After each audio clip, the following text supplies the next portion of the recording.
Hi everyone. Thanks for joining me and my colleague JD, who's on the call today Hey uh, everyone. on, on a nice summer day. So thanks for taking a little bit of time out to listen to our presentation on Imprimo. And so first of all, my name is Sawyer. I've worked with this Imprimo project since its inception many years ago. So I'm happy to walk you through what we've done and take some questions after.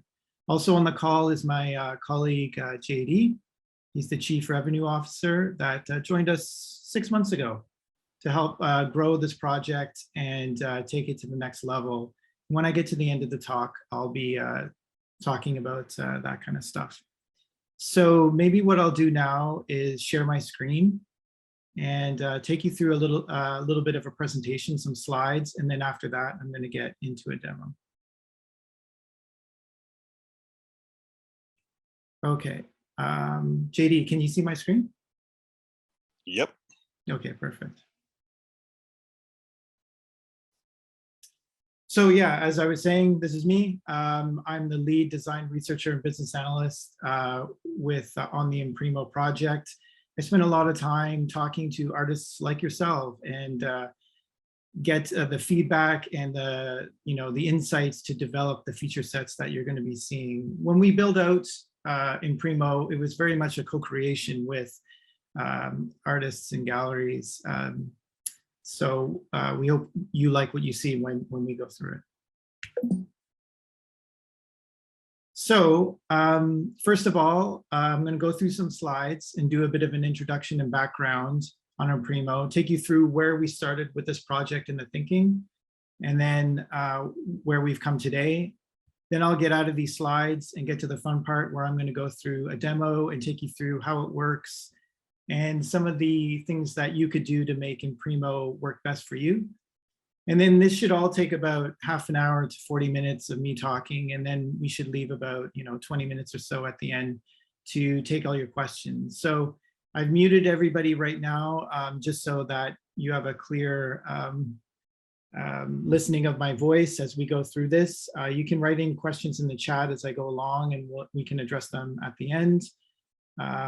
Also, when I get the end, I'll unmute everybody so people can jump in and talk and whatnot. So, okay, without further ado. So, let me just minimize everybody here. When we started this project, we started it many years ago, like 4 or 5 years ago. And when we were thinking about this, we very much came from a perspective of how can technology help artists in a digital environment that is so prevalent today. And when doing our research, we sort of realized that there's this new internet that is coming, that is bringing forth new technologies with it. And just taking a step back and looking at the evolution of the internet when it began, and became more prominent in the 90s, it was what was called Web 1.0, where you would go to a web page, you would look at what's there, and you would just sort of digest it, but you couldn't interact with websites very much. And it was very much looking at static pages, and that was sort of the internet of the 90s. Then we moved into the 2000s, and then with that came the social web, as we're so familiar with. It started with these things like the Friendsters and the MySpaces, and then it became the Facebooks and whatnot, Instagrams, where the internet changed, and you could very much interact with others online. You could create these communities, these kinds of things. But both of these internets, or these versions of the internet, are very much the internet of information. All content that is on the internet is treated equally, and that becomes a bit of a problem for creators. When you buy a song, when you are looking at an image of artwork online, buying a book in a PDF or an EPUB, it's just treated as the same information as anything else. So it's very much the internet of copy and paste. You get one of these files and you can just distribute it infinitely to everyone. So it's hard to have creators gain value and from that content. And this is what's changing in the internet that is coming, the Web 3.0. We're moving from Web 1 where you can read, Web 2 where you can read and write, and Web 3 where you can read, write, and own. So what is sort of changing in the internet to come? It is, well, one of the facets is that it is a blockchain-based internet. So what's great about what blockchain allows is the creation of assets. So it's not just like files that can be distributed. You can actually have an asset. So you could have something like a song or a work of art and actually give it to somebody. So in a way that you no longer have it, that other person that you've given it to has it. So it was a real innovation in the web space when Bitcoin came out and you were able to create a digital asset where you had this digital money that you could actually give it to somebody and no longer have it. That was very different than the old internet, where if I had a file and I gave it to you, I would have the file and you would have the file, copy and paste. Now it's very much, I have the file, I give it to you, I no longer have it. And this is also what's now happening with NFTs, that you can actually exchange the file to give it to somebody else, to sell it to somebody else. And this creates value, right? You actually own something. So also when we were learning about this new internet that's coming and gathering all this information, we also realized that there's a problem that exists in the current Web 2.0, and we were anticipating it to become more amplified in the Web 3.0 if these problems aren't addressed. And first of all, the issue is when artists or any creator is creating content that goes online in the digital space, that information, that art can be copied and pasted. It can be changed, so attribution can be stripped so that people are no longer getting credit or compensated for their work. Copyright information can change. People can take copyright statements and make them into Creative Commons statements and whatnot. So there's a blind trust that is happening to when you are using and consuming online digital content. You don't really know if you're giving credit or compensating the right creator, because you can't really trust where this content is coming from and who really created it and who should be getting credit and compensated for. So we saw this as being a big problem in the internet of today. And then through different proof of concepts that we were building a few years ago, we also saw this as becoming a problem in the internet that is to come or is now emerging. And with the rise of NFTs that happened last year, we saw that our concerns came to fruition. It was very valid that people would be able to take your art, create these NFTs and be able to sell them, even though it's not the correct rights owner that is selling them on these different online and distributed platforms. In the internet that's come, it's very pseudonymous. So it's very difficult to know when you are buying content online in this new internet that you're actually compensating the right person. So this problem is going to persist unless we can solve what we call the attribution problem, that people can go online and go to a resource and know authoritatively who created this work and who is the correct rights owner for this work.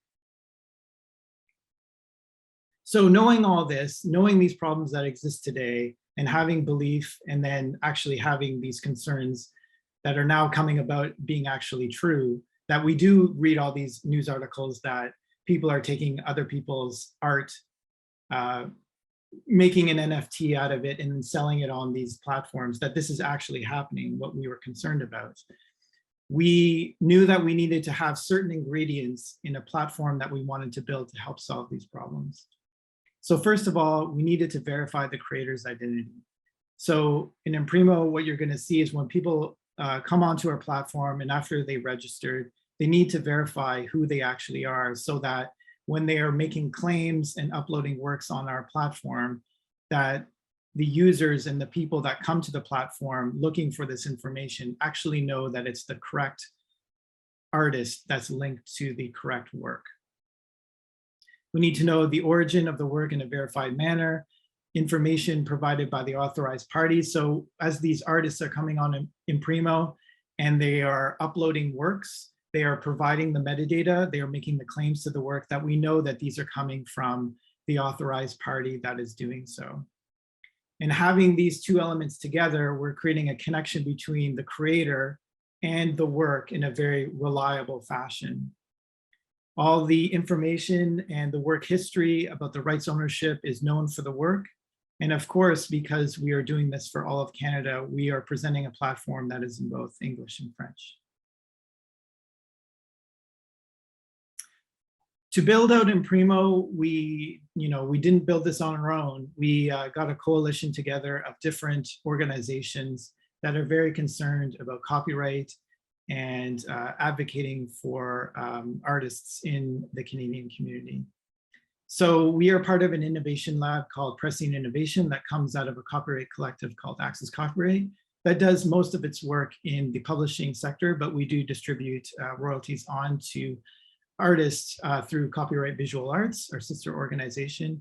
We also have great relationships with CARFAC, which is part of the reason why we're talking here today, is this is a CARFAC webinar. And also we have relationships with RAV in Quebec that represents artists in Quebec. So we all came together and built this together. We have a close relationship. We've worked together. We've got in meetings and making sure that we all agree on the way forward. And so we're all in on what you're about to see today. We've been able to secure funding through the Canada Council of Arts through a couple grant applications, and that's been really great to allow us to get to this point of where we are today.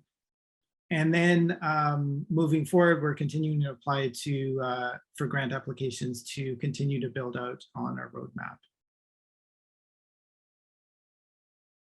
So in order to solve those problems that we want to be solving, we also realized to build Imprimo and to have it attractive to artists, we need to add different feature sets on top of just this core attribution problem that we're trying to solve. So we spent over 100 hours talking to different artists, galleries, museums, art appraisers, these different people in the community, to try to get a sense of what are their problems, what are they going through, what would they like to see on a platform that we were building.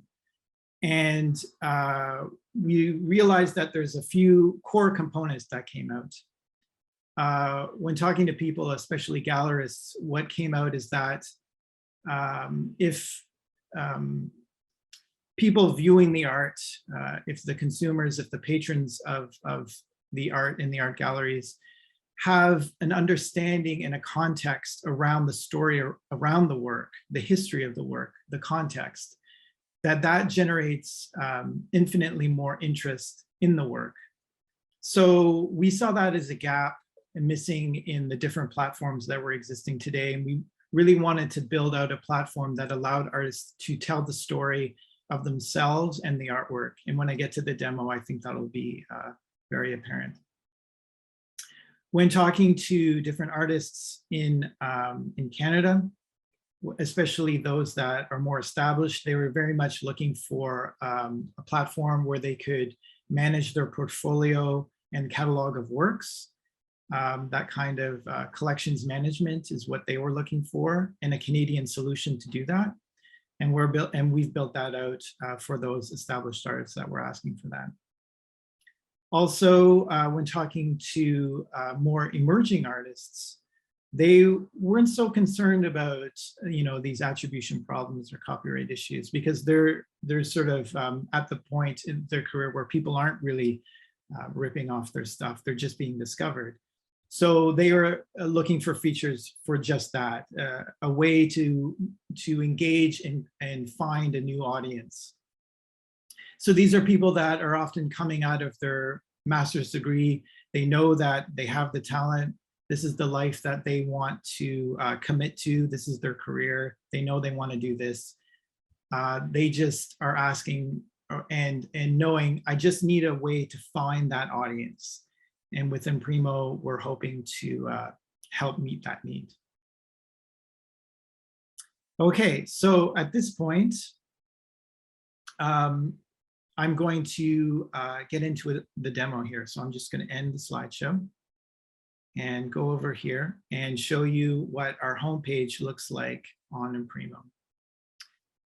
So here we are. When we get to imprimo.ca, this is what you see. You see a list, a showing of the different artwork that's on the platform, sort of displayed in this mosaic type way. And if you see more of the artwork, it goes in this infinite scroll of the different artwork that's on the platform. If I hover over any of these images, what gets shown here is the avatar of the artist as uploaded onto their profile on Imprimo, the title of the artwork, and the name of the artist. And up here in the top upright corner, we have this thumbprint. And if I hover over this thumbprint, we see some information about the claim to the artwork. And this is where we're also using some of the new technology that I was mentioning at the beginning of this talk, which is trying to use some of these new Web3 technologies to help move artists in this art world into the new internet that is to come, and to make use of these tools that will bring value to their artwork. So here we have the name of the person that's making the claim to the work, which in this case is the artist, when it was registered on Imprimo, and also a blockchain ID. So what we are doing is when an artist comes on the platform and uploads the images for their artwork and all the metadata that goes along with it to create an artwork record, we are taking all of that metadata about the work and sending it on to the Bitcoin blockchain. We are putting a request on the Bitcoin blockchain. And the reason we do this is a way of creating an immutable claim to the work. Without getting into too much detail, what's nice about decentralized blockchains is they are immutable records of transactions that is happening. So when you are making this claim to a work, it's going on to this permanent ledger, essentially. You could think of it as a permanent Excel spreadsheet that cannot be changed. So you are logging your claim to the work in this way. And if you were to make any changes to the metadata of your work and that kind of thing, what will happen is it will send out a new claim to the Bitcoin blockchain and be logged on again. So that's what's happening there. You can also, filter by categories and mediums here on the platform. If I scroll up to the top here, you can search for the different artworks on the platform. You can also select any of these keywords that are associated with any of the works or artist profiles. If you were interested in, certain types of works, you could just grab a keyword and search that way. Right now at this stage of Imprimo, we're very much targeting artists. So we have this box here of I'm an artist, tell me more. If I select this, then this gives you some details of the different reasons why you would want to be joining Imprimo. And we have some screenshots of the different attributes that we have for the platform. And I'll go into more details about all these things. And then if I get to the bottom here, I can register as an artist and get going on the platform with their 30-day free trial. Also here in the top, I can browse by artworks and artists. If I just go into this tab I have here for browsing artists, we're quite happy with the way that we've designed this browsing of the artists, where you can go through all the different artists that have published their profile on the platform. You can see the avatar of the artist, their name, pronouns, if they want to be adding that, where they're from. We found through, and I'm sure this will resonate true to everybody on the call, that we found that art is very much local. There's very local communities. People are interested in where artwork is from and supporting local artwork. This matters. So we wanted artists to be able to post where they're from. Also, we have the ability for people to get in touch with you and your artwork. So knowing where you're from is of course valuable. And then artists are able to also post their top 3 artworks that they want to be displaying here in this view. If I were to click into any one of these profiles here, it takes me to the artist profile, and this is a good example of what one looks like on Imprimo. Here at the top, again, we have the avatar, the artist name, and where they're from, and we have this little icon here that shows their ID is verified. So whenever anybody comes in on the platform, they, like I was saying earlier in the talk, they need to verify who they are in order to publish artworks and their profile on the platform. And this gives great value to anyone that comes onto the platform to know that this is the real artist that's behind this and making the claims to the work.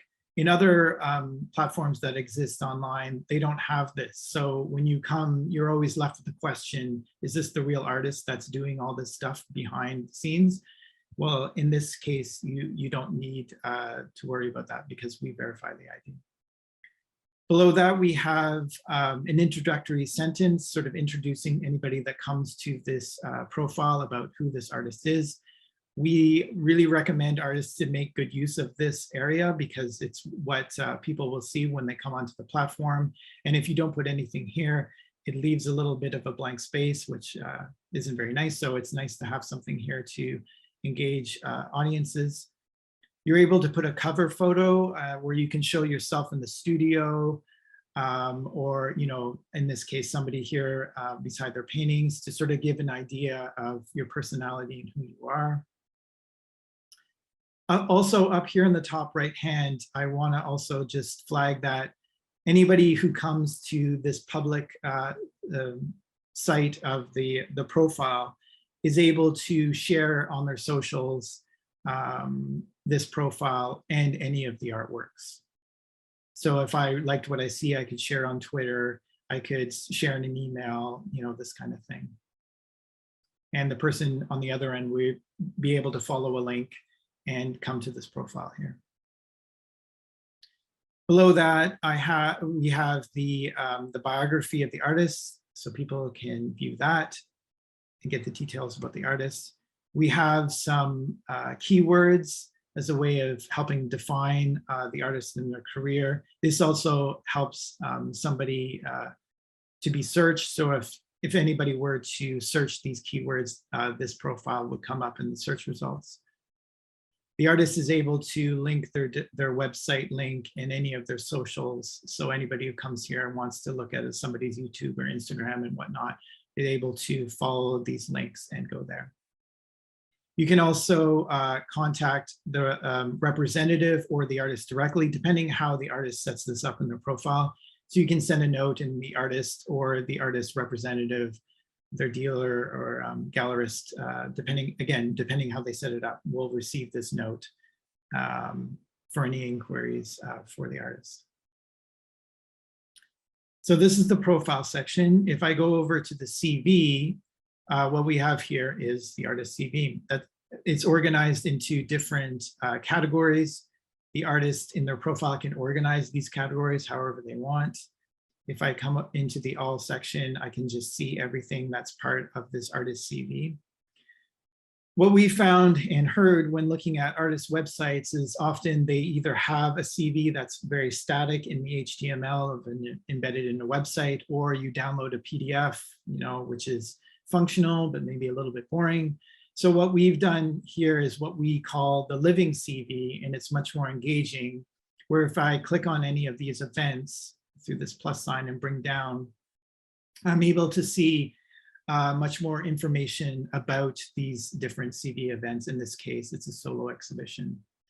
So what an artist can do here on these different events is, first of all, link these events to the artwork. So in this case, this artist has done an exhibition and they've done it for these different artworks, and they've linked the artworks here. So if I was to click on any of these thumbnails here, it would take me to the artwork record and I can see more details of the artwork record.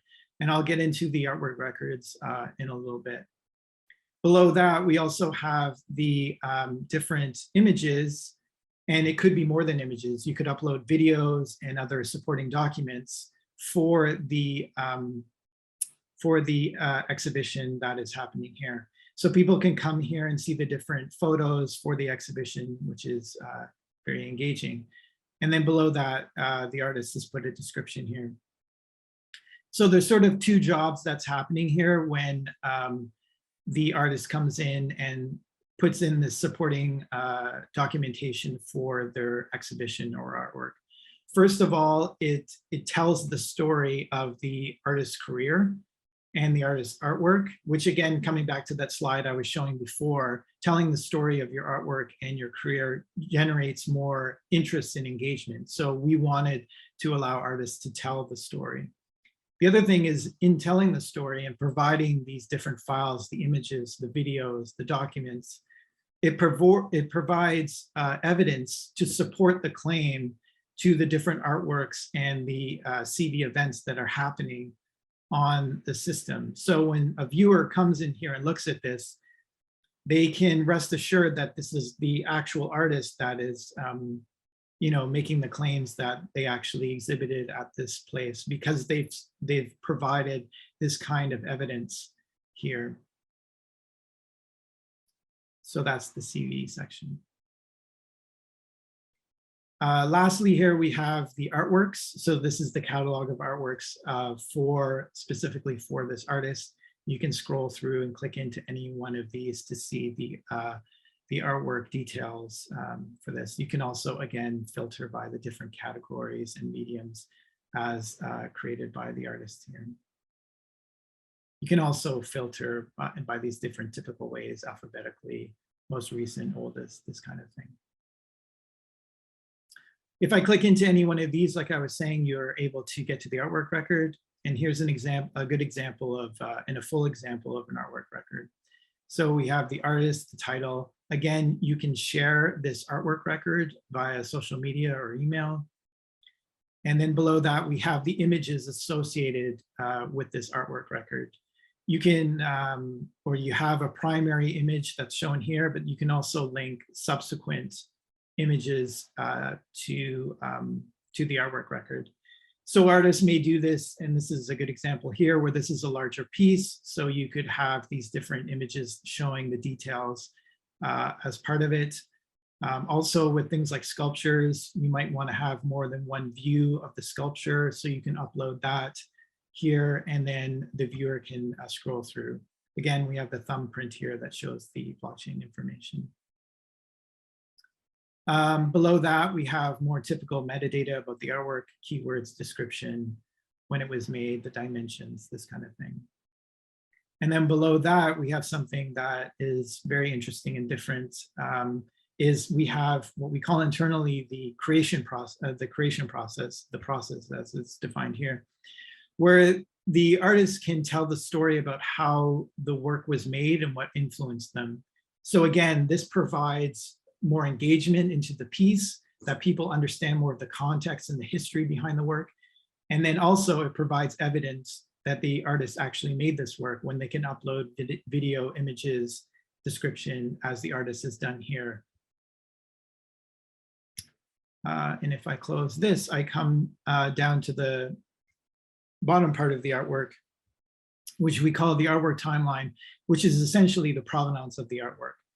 What we wanted to do in Imprimo was to be able to track the artworks throughout its life cycle. So when you come in here and you create an artwork record, you put in the creation information, and then you can put in the different things throughout the artwork's life cycle, exhibitions, interviews, awards, these different kinds of things can all be logged onto the artwork timeline.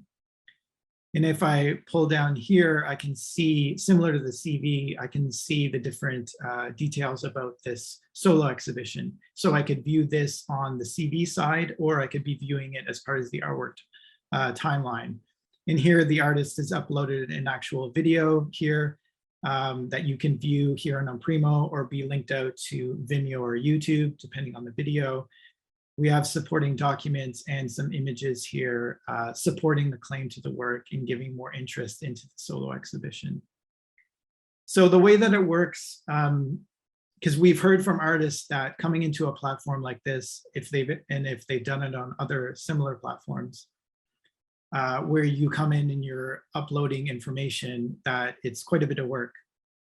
So what we've done is when you enter in a CV event on the CV side, you link it to an artwork, it automatically populates the timeline. If you're in the timeline of work and timeline interface and you upload a solo exhibition or a group exhibition in a Word, it automatically populates your CV. So that way we're saving some of the workload that when you put it in one place, it populates into other places.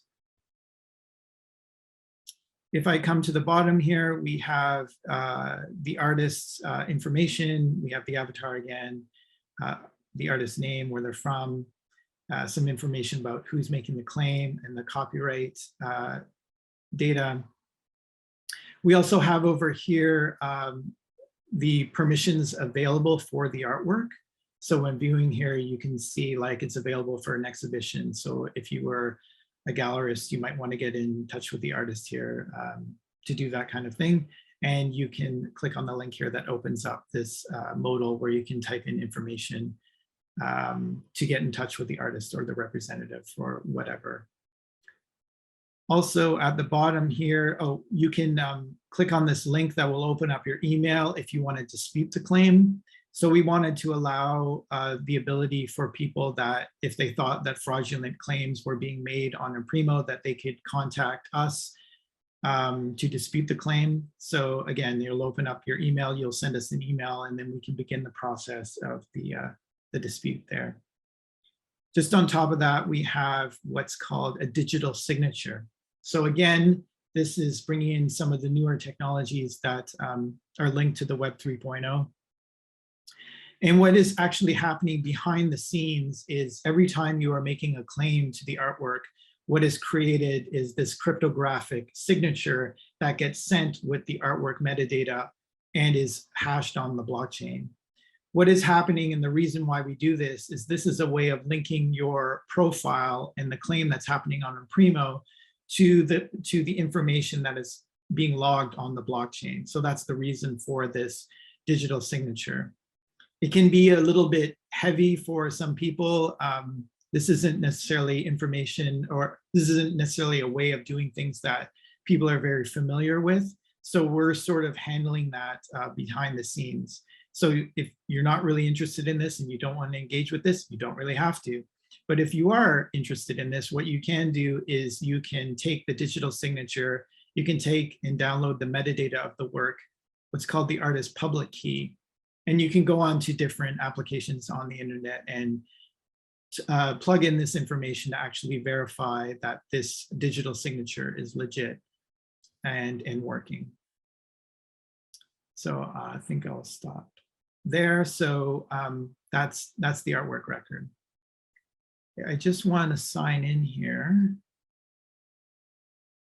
I have a test account that I've created. I'm not an artist, but I've created a test account here on the production side of Imprimo. And I just want to show that if I go into my catalog of images that I've uploaded, some different tools that we've created for artists because they've asked for them. One of them is what we call a certificate of creation. This is a certificate that's auto-generated for anyone that's uploading artworks on the platform. It has the metadata about the work. It has an image of a signature that you've uploaded onto the platform as displayed here. So that's different than a digital signature. This is just the image of the signature here. And some information about the ID has been verified here on Imprimo. The image of the artwork, the dimensions, when the claim was registered on the blockchain, and the blockchain ID, again, as discussed before. We also have a QR code that someone can scan and be taken to the public Imprimo record. So anyone can do that with their phone. The reason, well, one of the reasons of creating this is when talking to certain artists, especially those that were representing themselves, is they didn't have any kind of official documentation to be supporting the artwork as it was exhibited, or when it's commercial artwork when it's being sold. And often we were hearing that artists were creating their own documentation and supplying it when selling artworks. So we wanted to create something that had a little bit more weight, that was a little bit more official, than coming from the platform, that it can be distributed and accompanied throughout the artwork's life cycle. Lastly, similar to the QR code, you can, similar to the, pardon me, the certificate of creation is the QR code, and you can just download the QR code part of the certificate of creation. So we've heard from artists that what they want to do with this is, if they are doing a physical exhibition and they have the artwork exhibited in public space, that they can post the QR code beside their artwork. So when anybody comes to view the artwork, they can take out their phone, scan the QR code, and be taken to the Imprimo public record of the artwork, where they can then get the full story behind the artwork and the full provenance behind the artwork. Again, knowing the story about the artwork generates more interest. This is what we've heard, this is what we know, and this is what we wanted to bring into the platform. Also, just two more things I wanted to say was, we also have this function where you can import your artwork from different image banks. Right now, we have partnered with the new Copyright Visual Arts Image Bank. If you are partnering with Copyright Visual Arts and if you uploaded your artwork there, when you register on Imprimo, you can search for the different artworks and import the artwork from there. This saves you time from having to upload your artwork and put in all the metadata and that kind of thing. We're partnering right now, like I was saying, with Copyright Visual Arts. We are looking we're talking right now to RAV to partner with their image bank. In the fall, we're also looking to be working with different galleries and museums to look at their collections and have them partner with us. So when artists come in, they're able to also download artwork records from there as well. And just lastly here, I also wanted to talk about, on the CV side, you can download a PDF of your CV and use it as you normally would with your with the PDF of the CV that you have now. So that is the demo of Imprimo. I see that there's lots of questions in the chat, but just before I get to that, I just wanted to quickly just finish with the last slide, which is our roadmap. So we've built all this functionality over the last year and a bit that you've seen on the platform right now, and that is all live. What we're working on right now is to build the ability for artists to be able to organize their artwork into different collections or series and have those private or public. We've heard from artists that sometimes they might want to have certain artworks grouped together that they would send off, for an exhibition request and this kind of thing. So we're building that out for artists. We're also in the summer going to build out accounts for audiences, the general public. They'd be able to come in, create an account, follow artists, follow artworks, get updates when artists are making changes to their profile, uploading new works, editing works, this kind of thing. And then lastly, we're looking in the fall to be partnering and working with galleries and creating accounts for galleries and having them be onboarded, probably looking at the early 2023. So we're bringing together all these different parts of the ecosystem, the artists, the audience, the galleries, where they can all come on to Imprimo and interact and engage together. And this is the vision of what we have for Imprimo. And when presented to artists, this is when artists came back to us and sort of thought that, and we're saying that Imprimo is sort of like a LinkedIn for visual artists. And that is really part of our vision and what we want to build. We want to build a system, similar to LinkedIn, where employees and employers can get on the platform and interact and engage and, do projects together. We want to do this. Obviously, LinkedIn isn't very appropriate for visual artists. So we want to do this for the visual art space, where artists, audiences, and galleries can all come together, communicate, work together, and, build great things together. So that's what part of our vision and where we're moving for Imprimo. So that, oh, I guess just lastly is please go to imprimo.ca and register, try it out. There's no harm, 30 days for free. And let us know what you think at info@imprimo.ca. If you like what you see here, please spread the word. And on Imprimo, we just went live in production at the end of March. So anything that anyone could say to help promote it for us would be a great help. And please reach out to us. We, like I said at the beginning, we are co-creating this with artists. So please get in touch and we'd love to work with you.